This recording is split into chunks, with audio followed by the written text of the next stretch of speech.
Across planet internet, self-appointed scientists are filming themselves in action.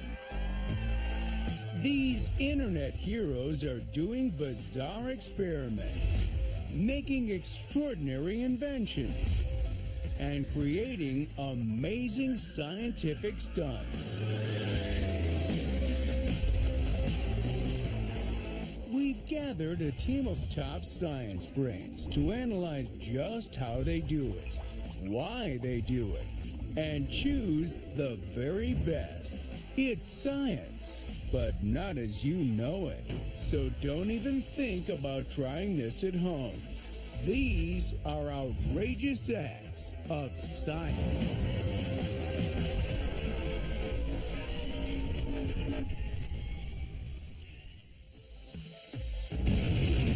This episode is not safe for work.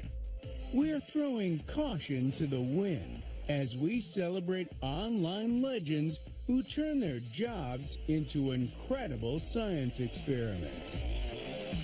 To make it into not safe for work, you gotta show the internet who's boss. You need to be an entrepreneur of awesome. Okay. You need to get down to business with brilliance. Now we're flying into darkness. To make it into NSFW, you'll need to make a clip that'll make your boss go, hell no. I want to see clips that make me say, you've got the job. So now that we know what it takes to make it onto Not Safe for Work, it's time to head to Houston to check out our first resume. My name is Rico Manuel Elise Cunha. Let's see your stuff, man. Yes, here's Rico, a professional sign spinner getting down to business. That's great. That's awesome. It's incredible. I've seen sign spinners from coast to coast, east, west, north, south, central, the country, the city. Oh! Actually, never in the country, but Rico is the sign spinner king. Yeah! We went to Houston to meet King Rico. The reason that I do this job is to brighten people's hearts. Oh! It's literally to change people's day. And that's why I do it. I want them to feel alive. I want them to feel brightened. Like it. Rico is spinning the signs so fast, I can't even read them. Don't expect to read the sign. Just expect the tricks. I even got this one call, and they called the place, and they were like, hey, I can't read the sign. He's spinning the sign too quick. And then the people were like, well, how did you get this number? He's like, beep. How does Rico keep this sign from spinning out of control? That is a helicopter. If Rico wanted to hold the sign still, its center of mass would have to be right over his point of contact. Otherwise, gravity would just cause it to flip over. To make it easier for himself, he sets the sign spinning. And that gives it something that will fight the effects of gravity. It gives it angular momentum, which is the tendency of an object to continue to rotate. And that gives the sign more stability. And this means that even if the center of mass is not directly over the contact point, the angular momentum helps to keep it up. The more angular momentum it has, the more stable it is. Even when he's conquered gravity, Rico has to deal with friction. Friction depends on the kind of materials of the two surfaces and on the amount that they're pressed together. This sign is made out of vinyl, so it's very smooth and very light. so it experiences only a very small amount of friction. He even takes off his rough material hat and uses the smooth surface of his head to reduce friction. Damn, you're good! You have to be passionate about what you do. If there's no passion, then why are you doing it? I love artistic expression. That's what this is for. It's a great job.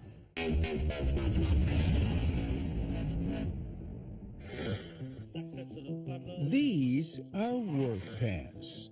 They belong to the Czech Republic's Pavel Zeman. This is incredibly dangerous. Yes, this is definitely not safe for work. Nikdy to neskoušejte, nikdy to neskoušejte, nikdy to neskoušejte. What's he doing? Jdeme zkusit, co ty kalhoty na to. Is this man mad?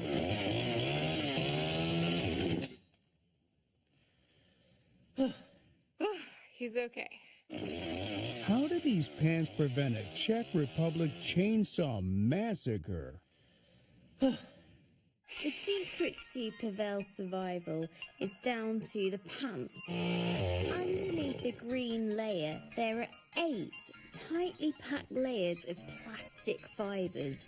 It's a plastic called synthetic aromatic polyamide, or aramid for short. Aramids are very long, straight molecules, and they're first made by putting them into a solution in which they're all randomly oriented in different directions. They're then spun, and as they're spun, a little bit like wool, the molecules start to lie alongside one another. Crosslinks start to form between these long molecules, forming really strong fibers.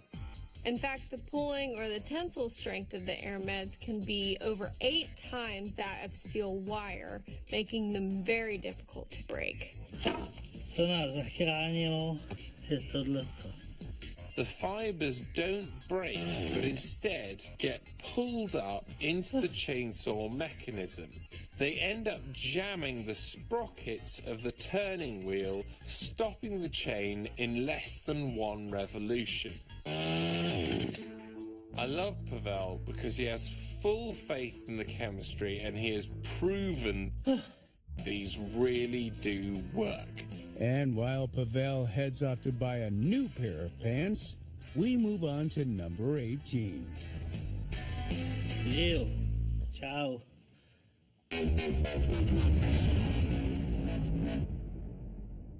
This guy has the best job ever. We're in Botswana's Makati region to meet photographer Will Barrett Lucas. And I've come here to photograph one of my favorite little creatures, meerkats. Don't you hate when you're at work and you're just trying to do your job and meerkats climb on your head? Hey guys, Will's trying to work. The meerkats are climbing on him, they're climbing on his stuff. It's like they don't even care he's there. They are so cute. Cute? But these meerkats are completely wild. So why are they treating Will like their personal jungle gym?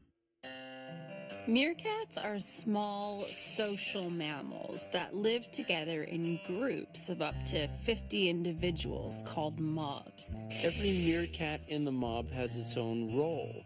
They actually have jobs like babysitter, forager. Others are the sentries. These are the ones we see climbing all over Will. It's their job to look out for predators and keep the mob safe. Being only 12 inches or 30 centimeters tall, it's really not that easy for them to see all that far in the distance. So they tend to find whatever's around them that'll make them a little taller. Like a shrub or a termite mound, or in this case, Will. This population of meerkats is completely wild, But Will has been there quite often, and they've become used to his presence. And this is a form of behavior called habituation. Habituation is a way animals have of learning that something is not a threat. Ever since they came out of the den, I've been here, so they've got very used to me.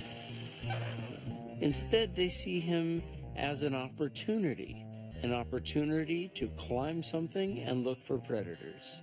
In fact, they've started taking a few liberties. These meerkats are using will to get the job done.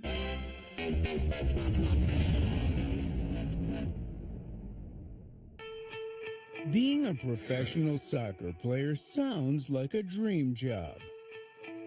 But is their occupation in danger from robots? This is the United Freestylers, a record-breaking freestyle soccer team. These players have some awesome skills. But will they be a match for RoboKeeper? Easy. Easy.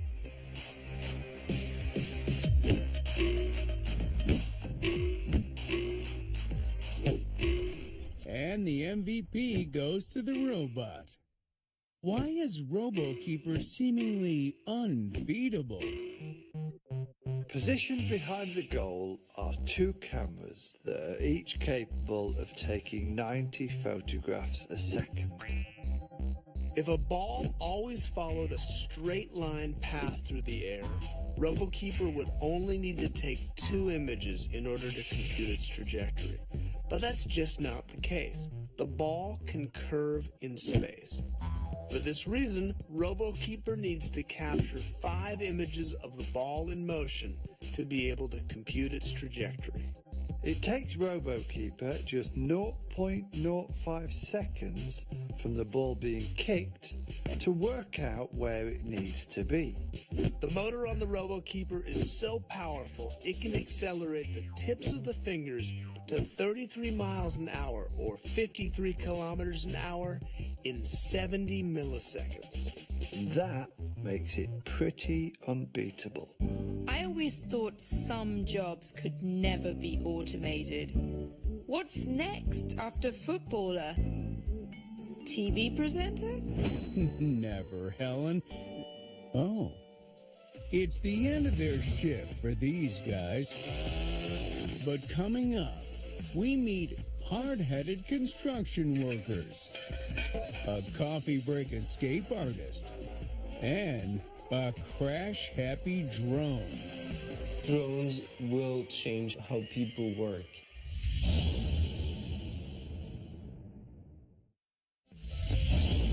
Welcome back to our Not Safe for Work countdown. We've seen dangerous jobs and jobs in danger.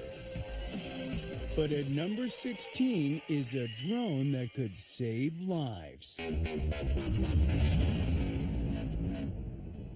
I love technology, and this is one of the best things I've seen. This is Patrick T-Buzz's Flyability Drone, an incredible invention that promises to change the way we work. It can smash into walls. It can fly up over buildings. It can fly through windows, through doors. It can even fly through a pipe. It's amazing. We travel to Lausanne, Switzerland to meet drone master Patrick and his team. Drones will change how people work. They're using drones to inspect oil rigs offshore, pylons, power line, power plants. When you have a disaster and have a collapsed building, you need to assess its structural stability before you can send a human or send a rescue dog inside. This invention could genuinely save lives, and that is super cool. Amazing. How does this drone keep on flying despite colliding? Patrick and his team were inspired by insects to create a drone that could fly into things, collide, and then keep on flying. The idea comes from how insects actually are able to perform flights inside confined spaces. So basically sensing the environment, but at the same time having a mechanical resilience to shocks and to collision, and continue flying undisturbed afterwards. They built the frame out of carbon fibre, which is both strong and light. This helps the drone survive a collision. In fact, it's able to survive a crash of up to 9 miles an hour or 15 kilometers an hour. Conceptually, the drone has 3 layers. The outermost layer is the carbon fiber sphere. Inside of that is a 3-axis gimbal. No matter how the system is knocked, the inside can move independently from the outside and stay upright. Finally, at the very center, there's a drone just like any other. Whenever we have a collision on the outside part, there is a complete decoupling that makes sure that the impact and the torque created by the collision is only affecting this external cage and not the inside. The flight path information can be recorded, and along with the 3-dimensional images from the camera can be used to reconstruct the environment that it's explored. This drone is particularly good in disaster response, where this drone can be sent in to perform surveillance before first responders enter the building. For boldly taking drones where no drones have gone before, Patrick, we salute you.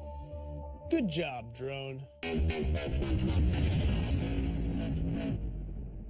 This is Nashville's John G. Brittle Jr. This is the tool that you use to cut block with. John is working on a construction site next to these woods. Watch what happens when you turn the power tool on.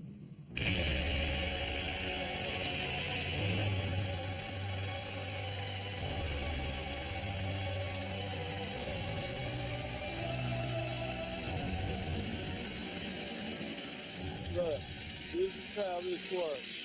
This dude is getting swarmed. Turn it off, turn it off, turn it off! What are these creatures, and why are they bugging John? This video was recorded during a plague of cicadas that took place in Nashville over 5 weeks.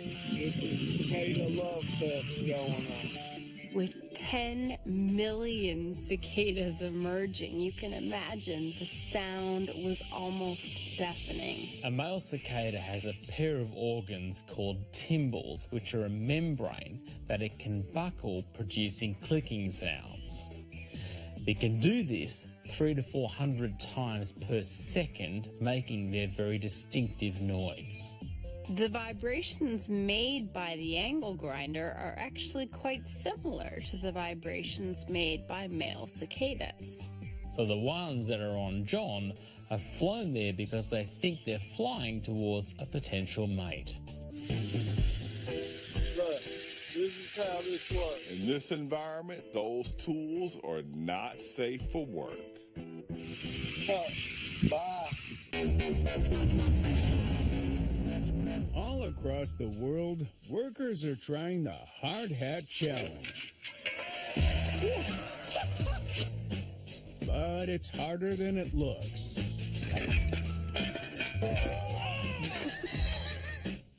Ouch. Ironically, these are safety helmets. What they're doing isn't safe. If you know your physics, it's actually possible to prevent head-to-head agony. Yes, what is the secret to landing this hat trick? When he launches the hat, it's moving in 2 different directions. It's moving towards him and it's moving upwards into the air. It actually moves in an arc, what's called a parabolic arc. It's gonna go up. It's gonna slow down because of gravity. It's gonna stop for a moment and then start falling back down again. The perfect sweet spot is right at the top of the arc. That's where its vertical speed is as small as possible and it can gently land onto your head. But before you try this challenge, a word of warning from Sod. The hat on the right hits the worker at a speed of 11 miles per hour or 18 kilometers per hour.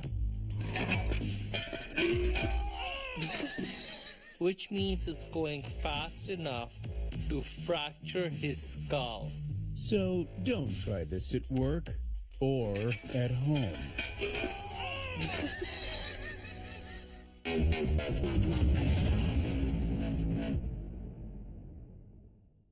No bugs were harmed during the making of this video. This is Bristol, England's Sam Flay giving his bug buddy a workout. Yeah, we are. Check your email. I like to imagine he's doing this while sat in a very important meeting. Yeah, sure, I'm taking notes. This game of pen and bug clocked up over 1.2 million hits. I've never seen anything like that before. It's like the ink is a wall. How is Sam able to trap this insect in an inky prison? First of all, this bug is not an insect. It's most likely a predatory running mite. Might I apologize? Glad we cleared that up. Now, what the mite is doing is not responding to the stripe on the paper and thinking it's a wall. It's probably responding to the smell of the ink. The ink contains a chemical that is repellent to the bug. When the bug approaches the line, it detects this with sensing areas on its front legs and instinctively moves away and tries to find an alternative route.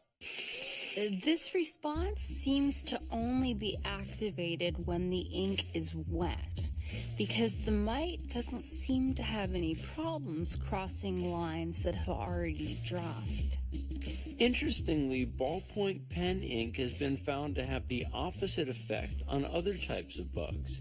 Some female termites will follow a line of ballpoint pen ink like a guide. This is a useful signal to them. It's not something that doesn't mean anything.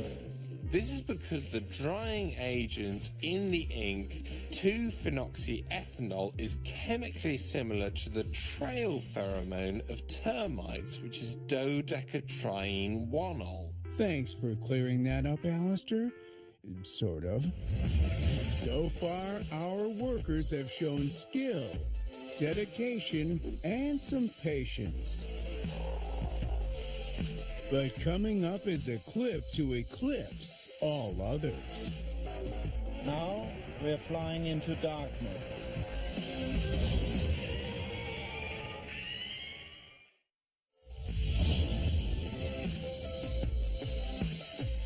Welcome back to Outrageous Acts of Science. It's time to join flight LH435 on its journey from Chicago to Munich.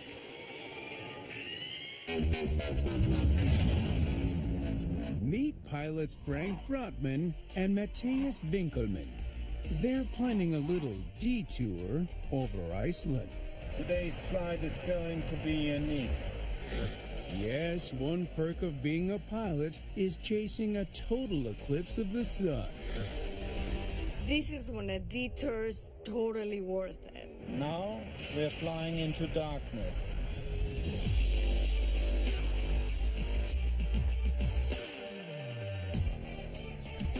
What an incredible experience. How are these pilots securing such a plainly brilliant view of this eclipse? As solar eclipse is when the moon passes between the Earth and the sun, and it blocks some of the sun's light. It casts a shadow onto the surface of the Earth. But for a total eclipse to happen, the moon has to be perfectly aligned with the Earth and the sun. Total solar eclipses occur somewhere on Earth once every 18 months or so, and these pilots are lucky to be flying right into one. Because the moon is orbiting the Earth and the Earth is spinning underneath the moon shadow actually races across the Earth's surface. This shadow moves so fast, over 6,200 miles per hour, or 10,000 kilometers per hour. So the longest you could watch this eclipse from Earth would be 2 minutes and 47 seconds. Because the pilots, Brockman and Winkleman, were in a moving aircraft, they were able to chase after the moon's shadow. And so they had an eclipse of almost 4 minutes duration.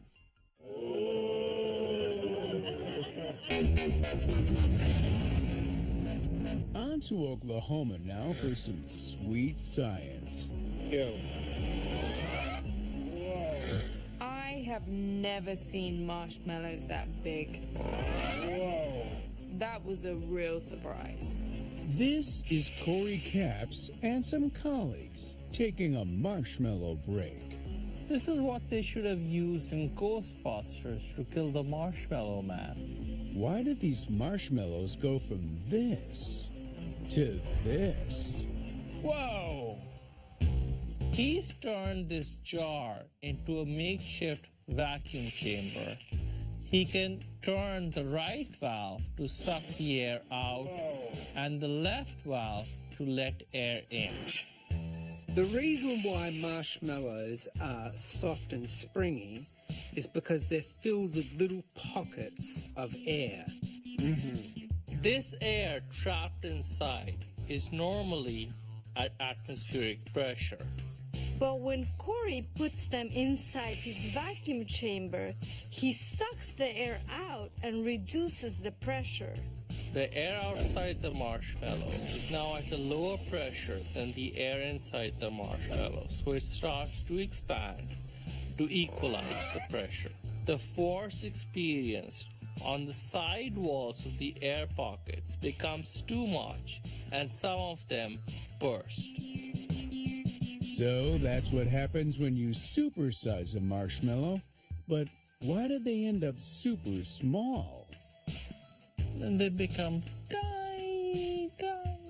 Once their structure has been broken, Corey allows more air into the chamber, which makes the marshmallows experience a greater outside pressure. And that results in them becoming smaller and denser. Corey can then repeat this process again and again, bursting more of the air pockets, destroying more of the internal structure, and making the marshmallow smaller and smaller. It's like a candy lung. I love science.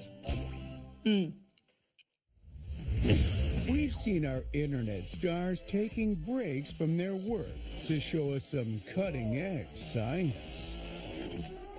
But as we enter the top 10, it's time to meet a worker lying down on the job.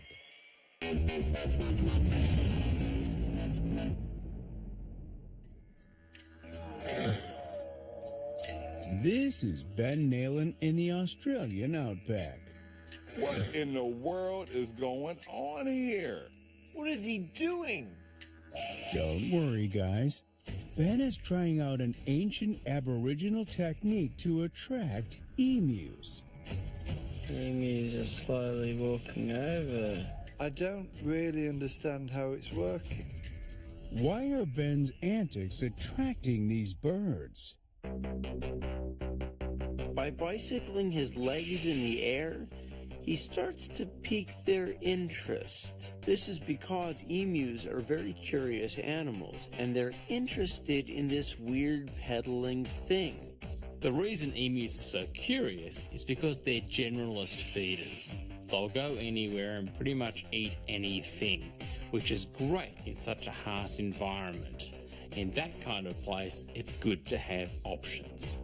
In addition, he's not doing it too quickly, and so it's a non-threatening kind of movement. Emus also tend to forage in groups because this affords them protection from predation, but it also gives them the opportunity to learn from other individuals about new kinds of food that they can eat.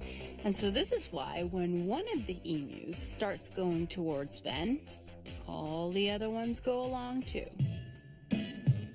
My only advice would be pick your road carefully. This is not a good activity for the middle of the freeway. Are they coming? Very amusing, Karen. That was pretty cool, eh? So far, our internet heroes have risen to the task. But coming up, one man is climbing the corporate ladder. Welcome back to our Not Safe for Work countdown. So far, our workers have used physics to spin a sign, chemistry to save a leg, and biology to trap a bug. But now we meet a woman who uses engineering to tame a robot.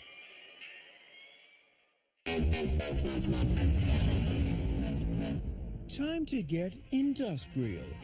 Big robots like this are in factories everywhere, but it's not safe to have people around them because they're so powerful. But our next worker, Madeline Gannon, is aiming to change all that. This robot can swing a car around. She is incredibly brave getting this close to it. This is a little scary. I mean, that's a big, dangerous robot she's playing with there. Yes, it is scary. So we ventured to San Francisco to meet gutsy Madeline and her gigantic machine.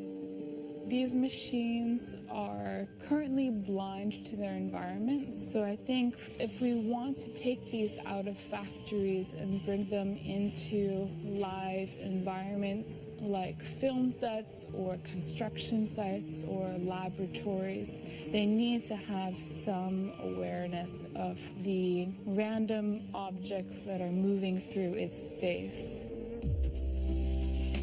On one side, there's the rational me who's like, yeah, this is a dangerous machine. It's just a machine. I can't really let my guard down. On the other side, it's like, oh, this is cool looking and it's responding to me and it gets me. This robot really looks kind of sentient. The way it moves around and looks at her, it really looks like it's alive. It's hard not to prescribe a personality onto this machine. We call her ABBA, and she's my dancing queen. Yeah, but can it do the robot dance? I think it's like that. Great moves, Tom. How does Madeline get up close and personal with ABBA without sending an SOS?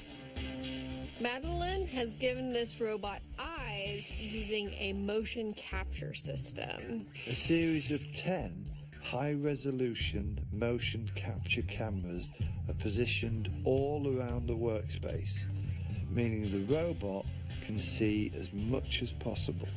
In order for the robot to track Madeline, she wears retroreflective motion capture dots, which the motion capture cameras can track her at a rate of 519 frames per second. This is a standard motion capture marker. What you'll see is it has 3 dots made out of retroreflective material. That means that whatever light hits it, it bounces directly back. This can accurately reconstruct her 3D real-world position to within 1 millimeter or 4/100th of an inch. The robot also has sensors built into its arm, so it knows exactly where it is. This, combined with knowing where Madeline is, allows the robot to either follow, mirror, or avoid her. By developing technology like this, Madeline is hoping that one day humans and robots like these can work safely alongside each other. It's very cool to work with these machines, but they are like a wild creature in some ways. It's also a big orange thing, so it reminds me of a tiger. It's a metal tiger. For giving us some industrial-sized science, Madeline, you're a super trooper.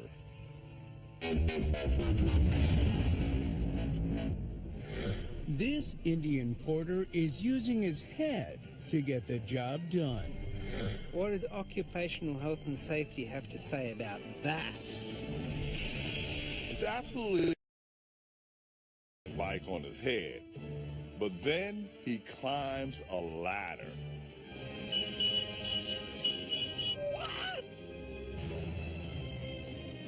This is ridiculous. I thought this was fake. How could this be real?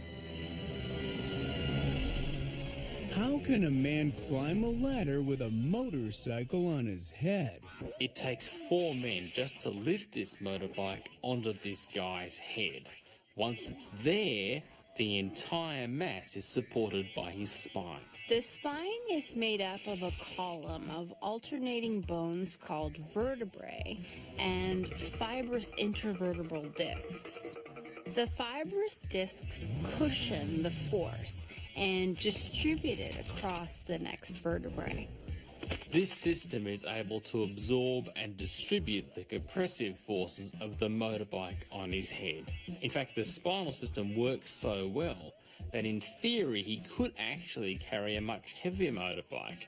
Of course, this only works when his neck remains completely vertical. If it buckles at any point, then the whole system falls apart and he's in a whole lot of pain. Climbing up a ladder is extremely dangerous because he could lose balance and the bike could fall, severely injuring his neck or spine. In other words, this is definitely not safe for work.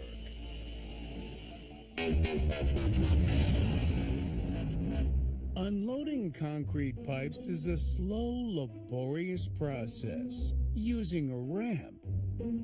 But Pennsylvania's Dave Bouch has a shortcut. Today we're going to do it the fast way. Yep.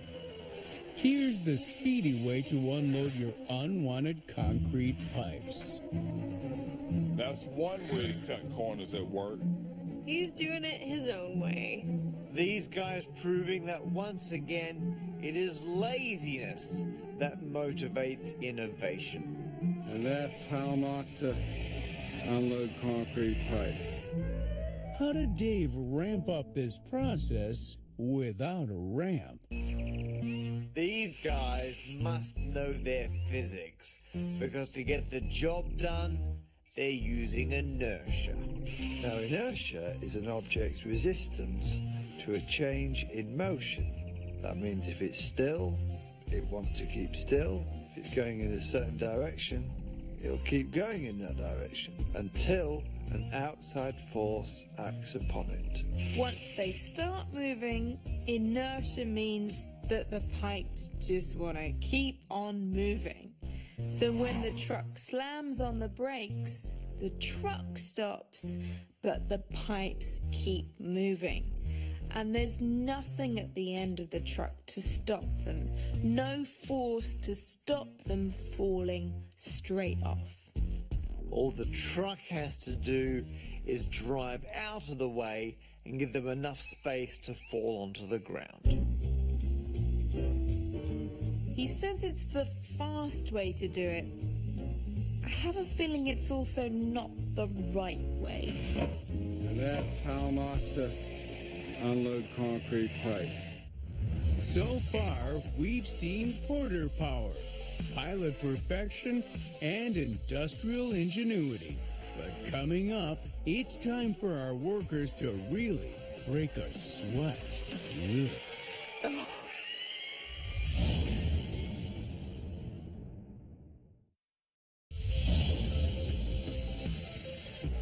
Welcome back to our Not Safe for Work countdown. It's time for an office prank.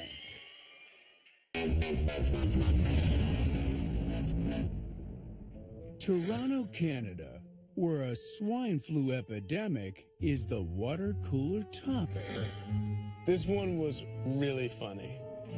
And Edward Charter here is about to surprise his colleague, Jay Thornton.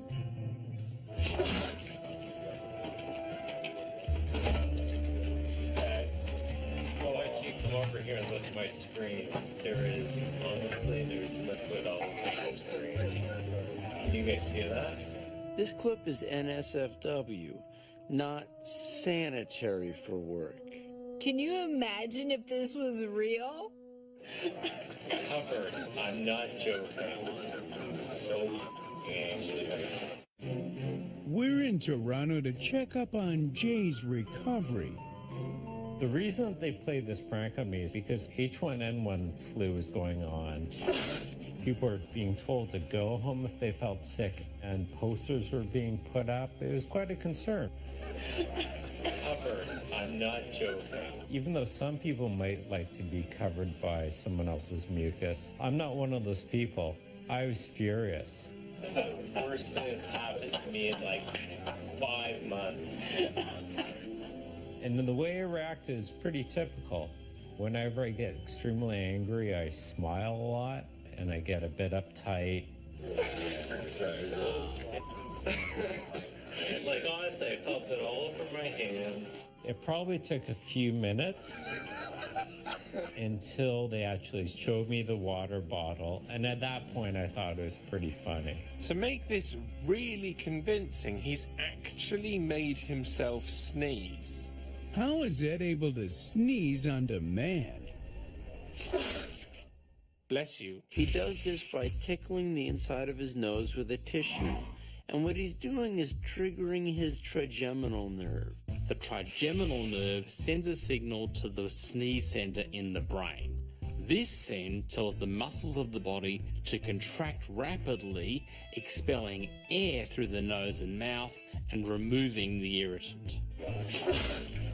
When people sneeze, mucus and saliva leave the body as a whole sheet of fluid before breaking up into strings and then up to as many as 2 million virus-laden droplets. Ugh, that's disgusting. Could Ed's sneeze really give Jay germs? Those virus particles can stay in the air a long time and can survive for hours. The heavier droplets fall out by gravity, but the lighter ones remain suspended in the gas cloud and can easily cover a room in under a few minutes. So that's why if you're sick, you really ought to sneeze into a tissue. It only made our relationship in the office better. We went out to a bar, had a few beers to laugh about it as a celebration of the video. And yeah, things couldn't have been better. It was a good joke, and I've never really got them back. Be warned, guys. So far, our work heroes have expanded our minds. But as we enter our top 5, it's time to open the door on some really cool science.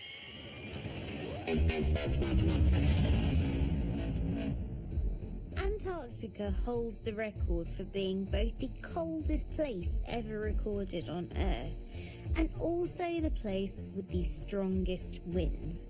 It's certainly a place of extremes. This is support worker Christine Powell. She's at Antarctica's McMurdo Research Station. At the research station, they categorize weather in 3 classes. Condition 3 is the mild, normal weather at McMurdo Station. Check this out. This is condition 1. We're going to open the door right now. It's a little bit like opening up the door to another world. Are you ready?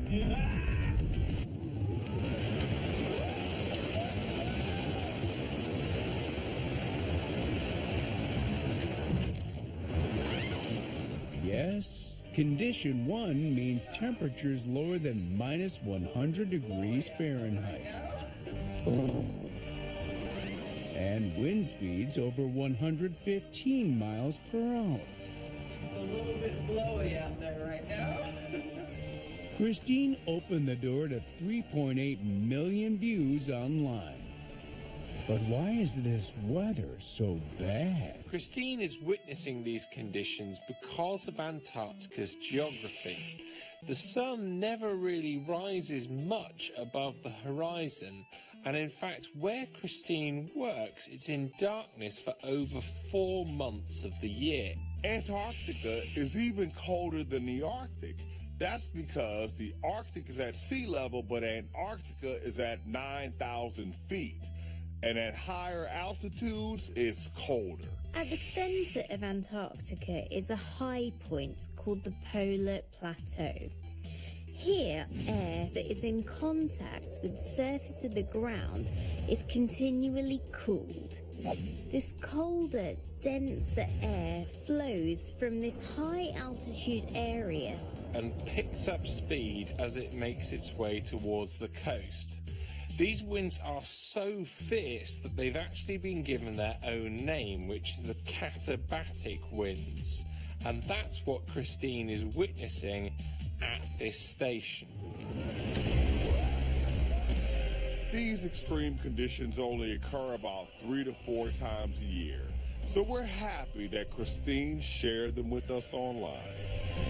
From one extreme to another now.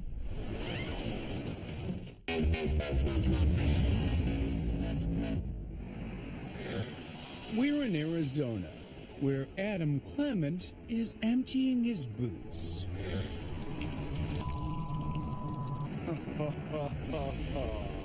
This isn't water. This is sweat. Yes, what's in his boots are the remnants of a hard day's work. This guy's feet must really smell bad.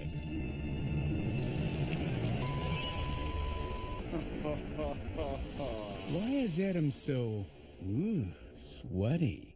Adam's job was working in a chemical hazard suit at the site of a military jet crash in the desert.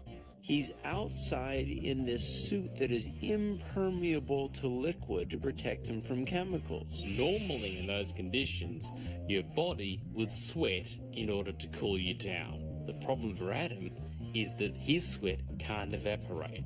It's got no way of getting out. We have about 3 million eccrine sweat glands that are distributed across our entire body. And at any given time, only about 5% of them are active, meaning that we can make about 1/5 of a gallon or 1 liter of sweat in a given day. If we're exercising or in very hot conditions, we can produce more than this in an hour. Adam's been working in these conditions for 3 hours. He could produce up to 0.9 of a gallon or 4 litres of sweat, and that's what we see him pouring out of his boots. The fact that Adam's sweat couldn't evaporate meant it couldn't cool him down and actually put him at risk for hyperthermia. This is a condition that can cause nausea, weakness, and seizures. So this kind of work is actually very dangerous.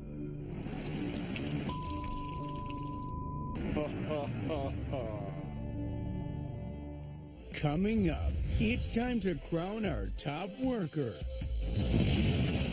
Will it be a fireman, an iceman, or a robot man?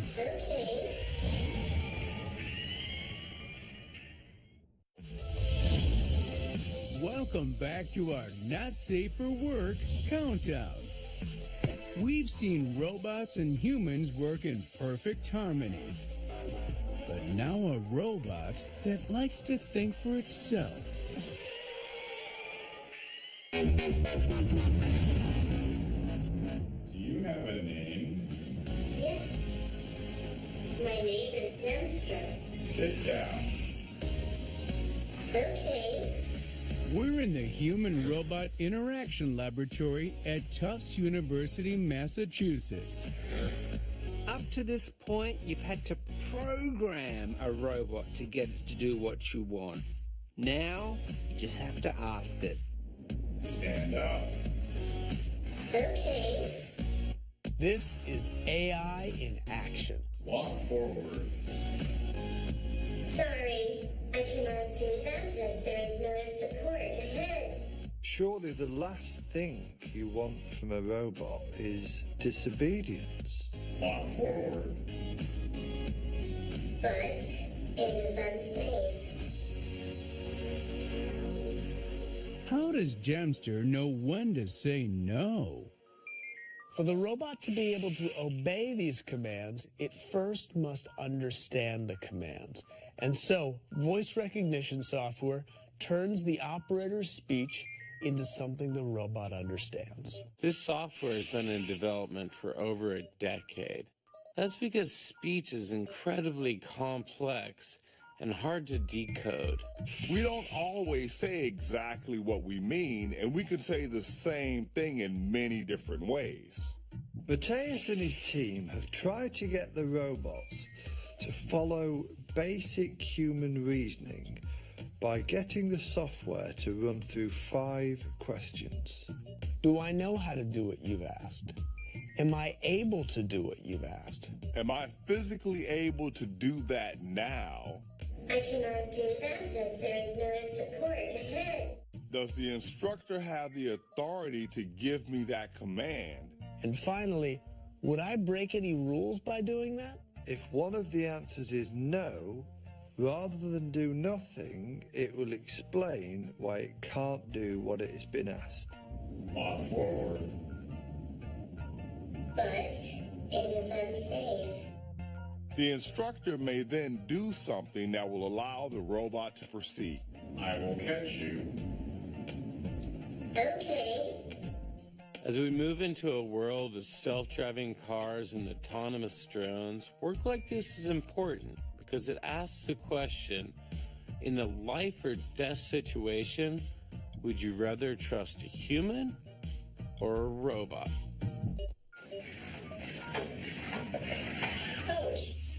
Now that I've seen the future, I'm gonna be nice to robots. And shall we move on to number 2, Dempster? Okay. Thank you.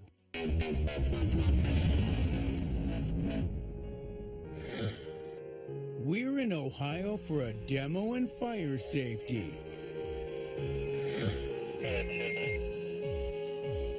I've always heard you're not supposed to play with fire unless you have the sciencey credentials. Yup, there's a fire. Quick, pour on some water.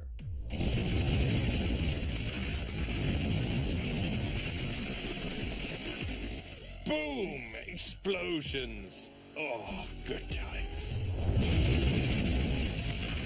I thought water was supposed to put out fires. Chemists, what's going on here?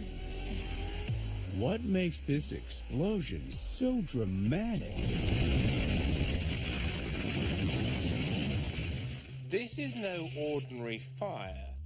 What's burning here is a chemical called aluminium alkyl. Aluminium alkyl is so reactive that if it's exposed to oxygen in the atmosphere, it will automatically react and catch fire. The reason that it reacts in this way is due to the chemical bonding. Aluminum alkyl contains carbon in a really unusual arrangement. Usually carbon likes to have 4 attachments, but in these compounds they have 5, and all 5 attachments are really weak, which makes them really reactive. If you give it oxygen, it'll react and give off heat, but if you give it water, it'll also react and give off heat. This reaction is made more explosive by the fact that the heat that's released actually turns the water into steam. As the steam expands, it takes with it a lot of the molten aluminium alkyl, effectively increasing its surface area and exposing it to far more oxygen. We have a chain reaction and a massive explosion. Boom!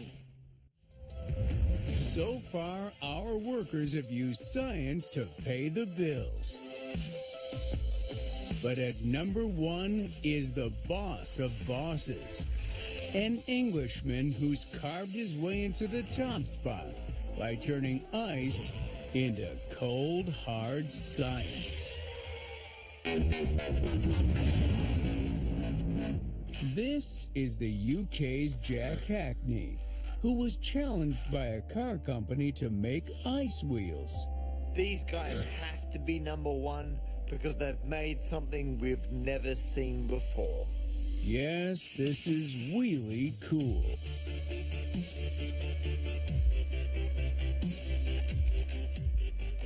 I always thought it was dangerous to drive on ice. This clip is number 1 because they've done something totally unexpected and seemingly impossible. Incredible. We traveled to London to meet the Iceman Jack and his wheels of wonder. Anytime you tell anybody you're an ice sculptor, everybody wants to know everything about it. It is a really fun, interesting job to have. It does vary so much, the work. We could be making a 6-foot milk swan. The next day we're making a giant zombie hand coming out of the ground. Next day you're making a car driving on ice wheel. I'd definitely say it's up there with one of the best jobs in the world, yeah. Don't park this car outside a cocktail bar because you could come back and find that your wheels are now a Mai Tai. But it would stop you from drinking and driving. We really worked it out as much as we could, and so we had confidence it was going to work, but there was still a degree of doubt in everybody's mind because really the whole idea was a bit outlandish. But the second it did actually move on those wheels was a bit of a delirious moment for everyone, I think. As much as I enjoyed it, it was hard, but it was, you know, that final moment made it all worth it. This is the CNC machine that we use to make the actual ice wheel. At the moment, it's cutting quite a basic logo, so it's just a 2-dimensional shape, whereas the wheel difference is actually a 3-dimensional shape. It's a lot more complicated. So how can ice wheels support the weight of a car? The total mass of this car is over 2 tons. That means that each wheel needs to support over half a ton. A block of ice the size of a wheel does have enough strength to support the weight of the car. But they didn't want the car to sit on blocks of ice. They wanted to sit on wheels that looked like real wheels. By trying to make these wheels lifelike, they've given themselves a load more problems. There's the thin spokes of the wheels, which are much thinner than solid ice. And if they had the bolts straight into the ice, these holes and the pressure of the bolts would cause stress concentrations, which would create cracks and lead to the failure of the wheels. And all of that makes it impossible for the wheel to really be made out of ice? Well, the original plan was to make a full ice wheel like this one.